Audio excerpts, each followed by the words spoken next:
Hello बच्चों, आज का हमारा वीडियो है बीजीय अवधारणा पर क्लास 6 का जो है टॉपिक है। और इसका हमने एक्सरसाइज 5A जो थी वो हमने पिछले वीडियो में कर ली है। आज हम इसकी नेक्स्ट एक्सरसाइज करेंगे 5B। 5B का पहला क्वेश्चन हमारा क्या है कि उसकी लैंग्वेज में पढ़ देती हूँ। निम्नलिखित को बीजगणितीय रूप में लिखिए। ये है वो कि जिन्हें हमें बीजगणितीय रूप में लिखना है, एल्जेब्रिक फॉर्म में लिखना है। एल्जेब्रिक फॉर्म क्या होती है?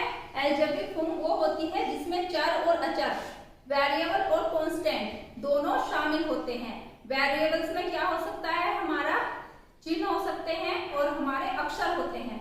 अब जैसे हमें दिखाना है, जैसे 6 और x का योगफल कितना होगा। हमारी क्या है? 6 हमारी अचर राशि है, यानी कि 6 का मान हर कंडीशन में 6 ही रहेगा।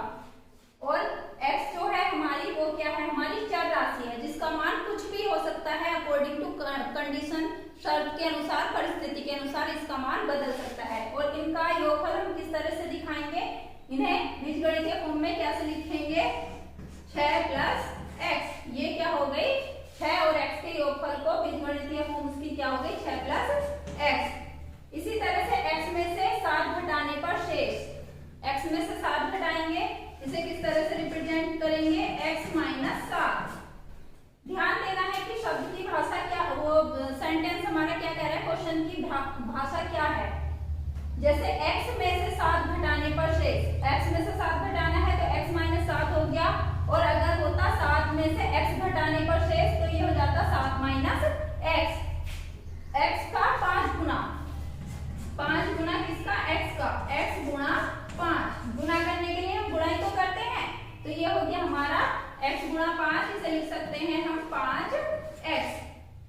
ज्यादातर जो होता है बीजगणितीय फॉर्म में जो चर आता है गुणा में, वो जो हमारा चर होता है वो अचर के बाद में होता है, यानी कि अचर राशि कांस्टेंट जो होता है, जो नंबर होता है हमारे पास, वो पहले लिखा जाता है। और जो हमारी चर राशि होती है, जैसे x है, y है, का है, खा है या कुछ और, वो अचर राशि के साथ में उसके आगे लिखी जाती है। x का 1/3, जिस तरह से हमने 5 गुना करा था उसी तरह से हम 1/3 करते हैं। 1/3 यानी कि 1/3 का गुणा किया जाएगा, तो ये हो गया हमारा 1/3x। ये हो गई बीजगणितीय फॉर्म, एल्जेब्रिक फॉर्म या बीजगणितीय रूप, समीकरणों का बीजगणितीय रूप। और दूसरा क्वेश्चन कुछ इस तरह से है कि निम्नलिखित कथनों को संख्याओं, बीजों तथा मूल संक्रियाओं के चिन्हों की सहायता से व्यक्त कीजिए। देखते हैं दूसरा क्वेश्चन भी क्या है। क्वेश्चन नंबर 2 कुछ इस तरह से है। पहला जो इसमें है क्वेश्चन 2 का, कि वृत्त का व्यास उसकी त्रिज्या का दूना होता है। ये हमें बीजगणितीय फॉर्म में, एल्जेब्रिक फॉर्म में दिखाना है। वर्ग का परिमाप उसकी एक भुजा का 4 गुना होता है। आयत का क्षेत्रफल उसकी लंबाई तथा चौड़ाई का गुणनफल होता है। लाभ विक्रय मूल्य तथा क्रय मूल्य के अंतर के बराबर होता है जब विक्रय मूल्य क्रय मूल्य से अधिक हो। तो इन्हें हम एल्जेब्रिक फॉर्म में कैसे दिखाएंगे, ये सोल्व करते हैं, देखते हैं कि इन्हें कैसे लिखा जाएगा। तो दूसरे क्वेश्चन का पहला पार्ट क्या है? वृत्त का व्यास उसकी त्रिज्या का दूना या 2 गुना होता है। अब वृत्त का व्यास इसे हम कैसे रिप्रेजेंट करेंगे? ये वृत्त है, व्यास क्या होता है कि एक ऐसी जीवा जो वृत्त के केंद्र से होकर जाती है और वृत्त को 2 बराबर भागों में विभाजित करती है, इसे कहते हैं वृत्त का व्यास। अगर इसे व्यास को हम दिखाएं d से, d इंग्लिश में व्यास को हम कहते हैं डायमीटर, तो d फॉर डायमीटर। और जो त्रिज्या है इसकी उसे हम कहते हैं r यानी कि रेडियस, तो इसे हम r से दिखा देते हैं। तो इस स्टेटमेंट को हम किस तरह से दर्शाएंगे बीजगणितीय फॉर्म में? तो वृत्त का व्यास यानी कि d बराबर कितना है? 2 गुना है किसका? त्रिज्या का, यानी कि d इक्वल टू 2r। ये क्या होता है? हमारा फॉर्मूला, बीजगणितीय फॉर्म हो गई इस कथन को लिखने के लिए। अगला है वर्ग का परिमाप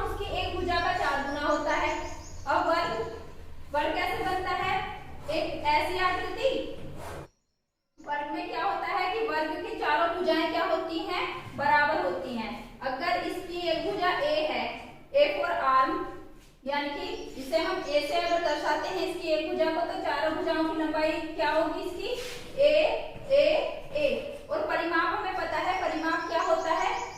सारी जितने भी भुजाएं होती है किसी आकृति में उन सब का योग होता है। तो का जो परिमाप है उसकी एक भुजा का 4 गुना होता है। तो इसी क्या आ जाएगा इसकी बीजगणितीय फॉर्म? परिमाप वर्ग का परिमाप, वर्ग का परिमाप क्या हो जाएगा? वो हो जाएगा 4 गुना ए, यानी कि 4 ए। इस तरह से हम इसे बीजगणितीय फॉर्म में दिखाएंगे। अगला है आयत का क्षेत्रफल उसकी लंबाई तथा चौड़ाई का गुणनफल होता है। जिस तरह से वर्ग की चारों भुजाएं क्या होती हैं हमारी? बराबर होती हैं। आयत में क्या होती है? आयत की आकृति कुछ इस तरह से होती है कि उसकी आमने सामने की भुजाएं बराबर होती हैं और प्रत्येक कोण क्या होता है हमारा? 90 डिग्री का होता है। अगर इसकी हम लंबाई को L से दिखा दें और इसकी चौड़ाई को B से दिखा दें, तो इस स्टेटमेंट को हम कैसे लिखेंगे? क्षेत्रफल, अगर हम इसे A से दिखा दें क्षेत्रफल को, क्षेत्रफल एरिया, या खाली कैपिटल A से हम इसे दर्शा देते हैं, तो एरिया बराबर कितना हो जाएगा? लंबाई तथा चौड़ाई का गुणनफल L गुणा B, ये हो जाएगा हमारा LB। एरिया का फॉर्मूला क्या हो गया? आयत के क्षेत्रफल का फॉर्मूला एरिया बराबर लंबाई गुणा चौड़ाई L इंटू B। बीजगणितीय फॉर्म हो गई है आयत के क्षेत्रफल की। अब इसमें चौथा पॉइंट क्या था? चौथा पॉइंट है लाभ विक्रय मूल्य तथा क्रय मूल्य के अंतर के बराबर होता है।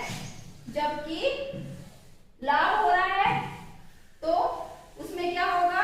लाभ में जब लाभ होता है तो हमेशा जो हमारा विक्रय मूल्य है वो क्रय मूल्य से ज्यादा होता है। तो लाभ को दिखाने के लिए क्या करेंगे हम? लाभ बराबर हो जाता है हमारा विक्रय मूल्य माइनस क्रय मूल्य।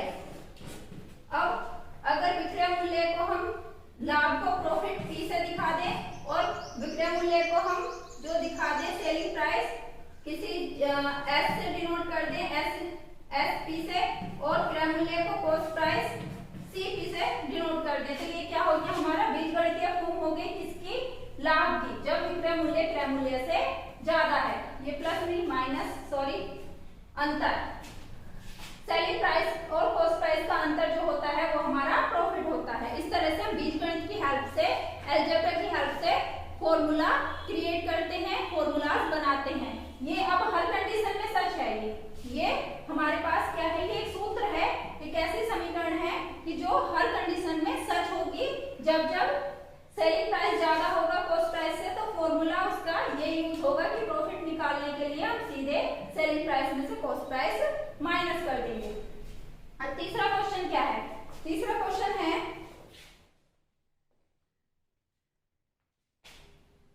एक टोकरी में 50 आम तथा एक दूसरी टोकरी में X आम है। पहली टोकरी में दूसरी टोकरी से कितने आम अधिक हैं?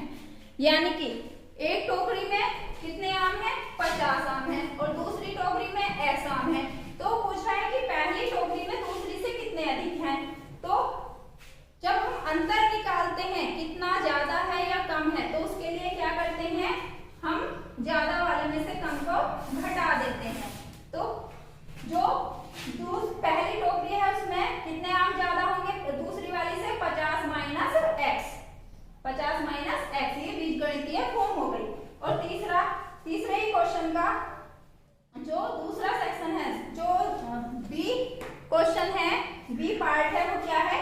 एक विद्यालय में कुल 100 छात्र हैं। कुल छात्र कितने हैं? 100। आगे क्वेश्चन कहता है जिनमें से X छात्र अनुपस्थित हो गए। अनुपस्थित एब्सेंट है, तो ये हो गए अनुपस्थित, एब्सेंट। तो उपस्थित छात्रों की संख्या ज्ञात कीजिए, यानी कि प्रेजेंट जो स्टूडेंट्स है वो कितने हो जाएंगे? 100 माइनस X। अब इस X की वैल्यू कुछ भी हो सकती है। एक स्टूडेंट भी एब्सेंट हो सकता है, 2 भी हो सकते हैं, 10 भी हो सकते हैं, 20 भी हो सकते हैं। तो जब हम अगर सपोज करो 20 स्टूडेंट एब्सेंट हैं, तो X की जगह वैल्यू क्या रख देंगे? हम 20 रख देंगे और उपस्थित छात्रों की संख्या कितनी हो जाएगी? 100 माइनस 20 बराबर 80। इस तरह से ये इस स्टेटमेंट के लिए फॉर्मूला बन गया। अब नेक्स्ट क्वेश्चन इसका क्वेश्चन नंबर 4 है। क्वेश्चन नंबर 4 ये है कि संलग्न चित्र में आयत की आसन भुजाएं x तथा y मीटर हैं। आयत का परिमाप लिखिए। हमें पता है आयत का परिमाप या किसी भी आकृति का परिमाप क्या होता है। ये आयत है जिसकी आसन भुजाएं दी हुई है x और y। इसका परिमाप बताना है। ऊपर आयत है तो ये भी x होगी और ये y होगी। परिमाप क्या होता है, चारों भुजाओं का योग होता है आयत के लिए। तो चारों भुजाओं का जब हम योग करेंगे तो ये हो जाएगा x plus y plus x plus y, x plus y plus x plus y। ये क्या हो गया, आयत का परिमाप हो गया। और हम क्या देख रहे हैं, एक x लिए है, एक x लिया है। x और x जुड़ गया, हमारे कितने x हो गए, 2x। इसी तरह से y प्लस y 2y। इन दोनों में से हम 2 कॉमन निकाल लेंगे क्योंकि 2 दोनों के साथ है, अंदर बच गया x प्लस y। इस 2 का क्या मतलब है कि 2 x के साथ में भी गुणा कर रहा है अंदर जाके और y के साथ में भी गुणा कर रहा है। ये हो गया हमारा आयत का फॉर्मूला। और क्वेश्चन नंबर 4 आयत, ये हो गया हमारा आयत के परिमाप का फॉर्मूला या क्वेश्चन नंबर 4। अब 5वां क्वेश्चन क्या है। 5वां क्वेश्चन है इस एक्सरसाइज का, एक गुब्बारे का मूल्य x पैसे है, ऐसे 12 गुब्बारों का मूल्य कितना होगा। अब एक गुब्बारे का मूल्य x पैसे और ऐसे ऐसे 12 गुब्बारों का मूल्य कितना होगा। इसे हम दूसरे तरीके से समझ लेते हैं, एक आम जो उदाहरण लेके कि एक चॉकलेट का जो रेट है वो 2 रुपए है। 5 चॉकलेट का रेट कितना होगा, तो वो कितना हो जाएगा 5 चॉकलेट का रेट। बच्चे कैसे हिसाब लगा लेते हैं कि 2 रुपए एक के, 2 रुपए दूसरी के, 2 तीसरी के, ऐसे जोड़ जोड़ के भी बता देते हैं कि 5 चॉकलेट 10 रुपए की हो गई। इस तरह से x हमें पता नहीं x का मान 1 है, 2 है या 4 रुपए है, लेकिन इतना पता है कि एक गुब्बारा x पैसे का है। ऐसे ऐसे हमें 12 गुब्बारे लेने हैं तो उनका हमें रेट पता करने के लिए हम क्या करेंगे, 12 गुणा x कर देंगे और ये हो जाएगा हमारा 12x पैसे। ये 12 गुब्बारों का मूल्य हमें पता चल जाएगा। हम अगर x का मान 10 पैसे हुआ तो यहाँ 10 पैसे रख देंगे, 20 पैसे हुआ 20 पैसे रख देंगे, 100 पैसे हुआ 100 पैसे रख देंगे। उसी तरह से x की वैल्यू हम यहाँ रख सकते हैं। x एक चर राशि है जिसका मान परिस्थिति के हिसाब से, क्वेश्चन के हिसाब से, डिमांड के हिसाब से बदल सकता है। अब 6वां क्वेश्चन है, कक्षा में x विद्यार्थी हैं। कक्षा में विद्यार्थियों की संख्या है x और आगे क्वेश्चन क्या कहता है, जिनमें 1/4 बालिकाएं हैं। कक्षा में कितनी बालिकाएं हैं, तो टोटल विद्यार्थी कितने हैं, x हैं और जिनमें से 1/4 क्या है, उसमें बालिकाएं हैं। तो x का 1/4 कितना हो गया, 1/4, यानी कि ये किसकी संख्या हो गई, 1/4 कक्षा में बालिकाओं की संख्या। पूछता है कक्षा में कितनी बालिकाएं हैं, तो कक्षा में बालिकाओं की संख्या कितनी हो गई, 1/4x। ये किसकी कक्षा में बालिकाएं हो गई। अगर पूरी कक्षा में 100 बच्चे हैं तो ये 100 का 1/4 कितना हो जाएगा, 25, यानी कि कक्षा में बालिकाएं हो जाएगी 25। पूरी कक्षा में अगर 200 है तो 200 स्टूडेंट्स हैं, छात्र छात्राएं हैं, तो बालिकाओं की संख्या कितनी हो जाएगी, 200 का 1/4 50। इस तरह से हम कक्षा में बालिकाओं की संख्या निकाल लेंगे। अब 7वां क्वेश्चन है, ये हम पहले भी कर चुके हैं अभी पीछे। ये वाला क्वेश्चन था कि क्वेश्चन देख लेते हैं, संलग्न चित्र में। 7वां क्वेश्चन ये है, ये इसका चित्र है, ये इसका चित्र है और क्वेश्चन है, संलग्न चित्र में एक वर्ग की भुजा a सेंटीमीटर है, वर्ग का परिमाप लिखिए। ये क्वेश्चन हम कर चुके हैं। अब 8वां क्वेश्चन देख लेते हैं। लीला राधा की छोटी बहन है, वह राधा से 6 वर्ष छोटी है। लीला की आयु राधा की आयु के पदों में लिखिए। अब इसे किस तरह से करेंगे, लीला जो है वो राधा से छोटी है, लीला राधा से छोटी है और कितनी छोटी है, वो 6 वर्ष छोटी है। जो लीला की आयु है वो राधा के आयु के पदों में लिखनी है। इसमें हम क्या करेंगे, मान लेंगे, माना जो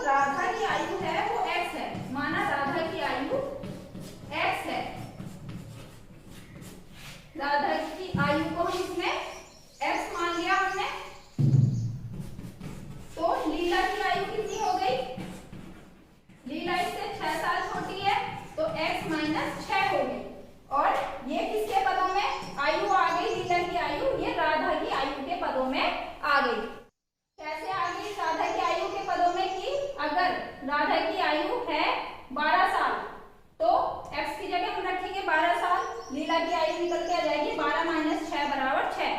राधा की आयु अगर है 10 साल तो x की जगह रखेंगे हम 10 और 10 में से 6 माइनस करेंगे तो लीला की आयु आ जाएगी 4। इस तरह से लीला की आयु किसके आयु के पदों में है, वो राधा की आयु के पदों में। इस तरह से हम अलजेब्रिक फॉर्म में से लिख देंगे।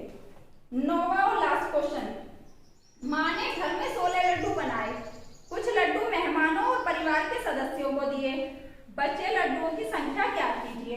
अब कल के वीडियो में भी हमने कुछ के बारे में बातें की थी कि ये कुछ क्या होता है।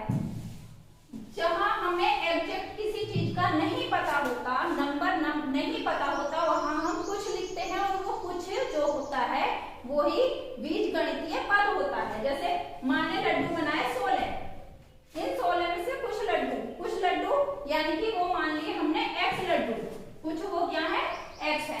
x हमारे 2 भी हो सकते हैं, 1 भी हो सकता है, 4 भी हो सकते हैं, 10 भी हो सकते हैं, 15 भी हो सकते हैं और 16 भी हो सकते हैं। तो x लड्डू घर में परिवार वालों को मेहमानों को दे दिए, तो बाकी लड्डू कितने बचे, ये क्वेश्चन है।